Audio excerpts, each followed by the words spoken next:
نن د پیر محمد کاروان د درېیمې غزلې وار دی. پیر محمد کاروان نو چې څنګه شاعري کوي هغه تاسو ګوراستئ. د شاعرۍ چې کوم تعریف کیږي پیژندنه یې ده. شاعري څنګه ښایسته شعر ته شعر ویل کیږي یا ښایسته فکر چې څنګه توري سره ښایسته کیږي دا نو په کاروان کې دونې له لرې ښکاره دی. تاسې یې ګورئ. دی وایي لکه یو ګل وي پاڼې پاڼې له ګلزاره وتی، داسې مې زړه درته اشنا په هره لاره وتی. یعنی ګل چې پاڼې پاڼې شي نو خو له ګلزاره راووتی راورزېدی پاته نه سوی. کاروان وایي زما زړه هم ستا دپاره په هره لاره کې داسې خور دی چې ته چیرې ځې زړه مې هلته دی، چې ته چیرې یې زما زړه هلته دی. نو زه له ګلزاره بیل سوی ګل یم، یعنی ما یارانو دوستان او خپل حالات پرې ایښي دي، بس ستا په لار کې یم. او بیا م خپل ځاني حالت د ګل په شان دی، د رزېدلي ګل په شان، د پاڼې پاڼې ګل په شان، پاته هم نه یم ختم یم. نو دلته خپله بېوسي او د محبوب لاپروایي ذکر کوي.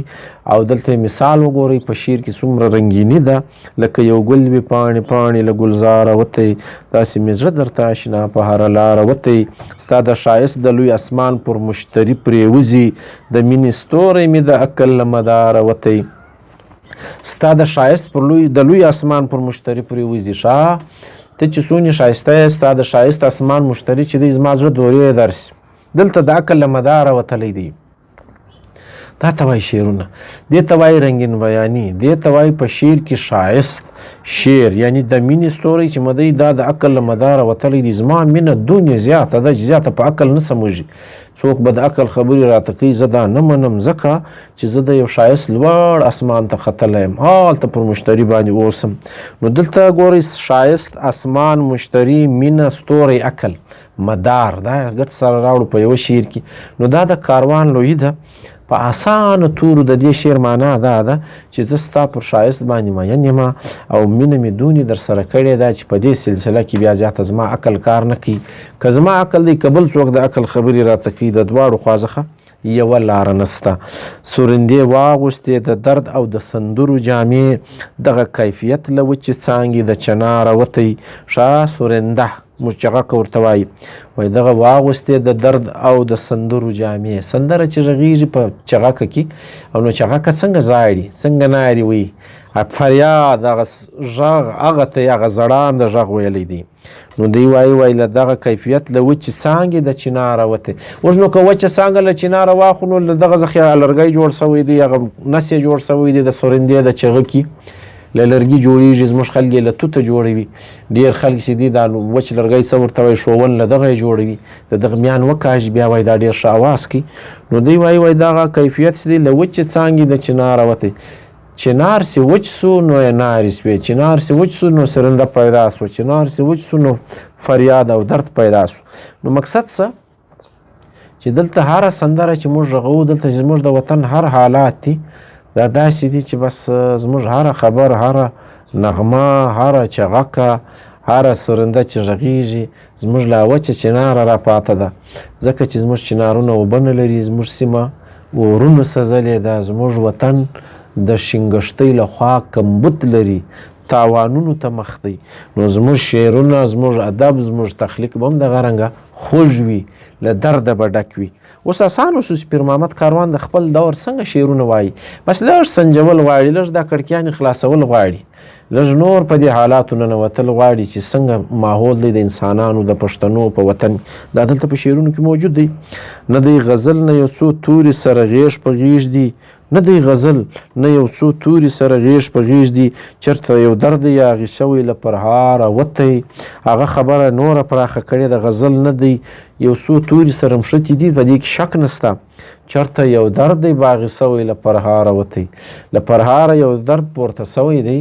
د هغه رنګ چې دی کله غزل اخستی دی کله تورو اخستی دی. بس نه به غزل ورته وایي نه به توري ورته وایي، دا هغه درد دی، هغه پرهرونه دي، هغه پیښې دي، هغه حالات دي.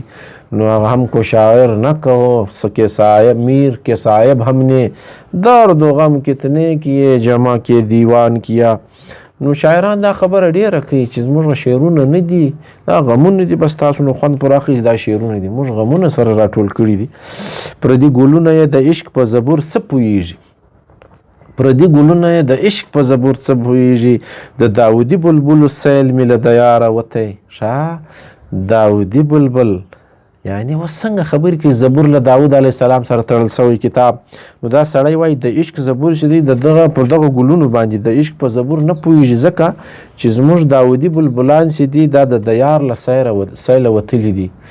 زموږ بلبلان د خپل وطن له چکره وتلي دي دا بل ځای ګرځي اوس پوهېږئ موږ پښتانه له بلې خوا له ولاړو اوس بیا نو څوک په دا څه وپوهېږي چې دا څنګه خلک دي دا له وطنه شړل سوي دي هغه د مهاجرت شپې دي دا په 1993 کې کاروان صاحب لاندې ورته لیکلي دي په پېښور کې دا شعر جوړ کړی دی نو دا ګرد غزل دورې لیکل سوی ده د هغه شپې دي چې د مهاجرت ژوند کوي پښتانه دلته پراته دي در په در خپل کورونه یې پرې ایښي دي نو پردي ګلونه یې د عشق په زبور څه پوهېږي ښه د داودي بلبلو سیل مې له د یاره وتی اوس خو وپوهېداست یعنی زما د دغه بلبلانو سیر له خپل وطنه وتی دی پردي خلک یې په نغمو په دغه نه پوهېږي په ګلانو د عشق په زبور نه پوهېږي په دا د به درته خپل وطن نه ځي بیا نو ابادېدی سي د چا ښکالو ته مې زړه څک دي د پرهر غوږونه د چا ښکالو ما خیال دا د پښو کړپی چې ورته وایي خاپونه چې ورته وایي خپ خپ یا د پس پس په غوږو کې سره غږېدل دغه ته هم ښکالو وایي نو د چا ښکالو ته مې زړه څک دي د پرهر غوږونه دا لیونی مې د دنیا له هره کاره وتی ښه بس د بل چا د پښو د خپونو انتظار دی د چا د راتګ دپاره مو غوږونه د جګ ولاړ دي کله به راځي کله به د ده غږ اورم پس پس بیا اورم کله به د پښو کښکی اورم داسې به ووایو بس دا لیونی مې د دنیا له هره کاره وتی بس دغه یوه کار ته ناست دی بل کار نه کوي بس دغه یو چورت دی چې کله به راځي کله به راځي بس د دنیا بل کار یې نسته د چا ښکالو ته مې زړه څک دی د زړه څک دی د پرهر غوږونه پرهر هم داسې سوی دی پرهر غوږونه جګ دي یعنې زړه کې مې پرهرونه دي او د چا په انتظار دی چې راشي دا پرهرونه به ختم سي دا بدې ورځې به ختم سي دا لیونی مې د دنیا له هره کاره وتی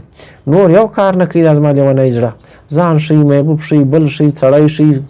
چې ویني هغه شي هرې خوا ته بیولی سو خو تورې د زړه دپاره استعمال سوي دي نو وایي زما زړه ډېر خوږ دی پرهرونو نیولی دی د یو چا د راتګ په انتظار دی نور کار نه کوي که هغه چیرې راغلی نو به زما زړه هم برابر شي طبیعت به هم برابر شي داسې به ښکاري چې بیرته دورې تګ غواړي بیرته دا د مهاجرت شپې ختمول غواړي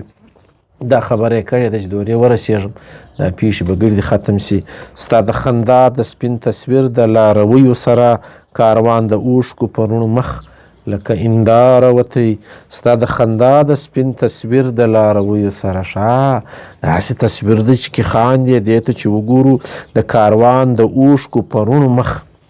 لکه انداره وتی دلته د کاروان په مخ کې هم اوښکې را روانې دي او په انداره کې داسې ښکاري هر څه معلوم دي نو دغه انداره دا مخ چې وښوئ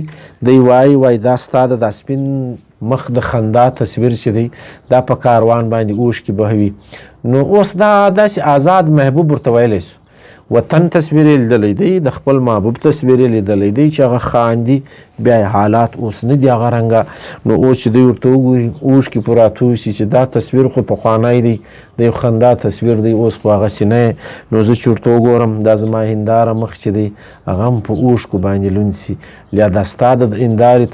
تصویر چې دی دا پر ما اوښکې راوبهوي غرض دا چې هغه ښایسته وطن هغه ښایسته تصویر هغه چې ما ته کله رایاد سي اوس نړېدلی دی اوس کابل هغسې نه دی اوس وطن هغسې نه دی نو دا مې زړوي دا مې بدې ورځې په برخه کوي نو دا د 1993 خبرې دي چې وطن کې واقعي هم دغه رنګ اورونه بلو او کاروان په دې باندې ځکه مشهوره دی چې د خپل حالاتو داسې رنګینه ترجماني کړې ده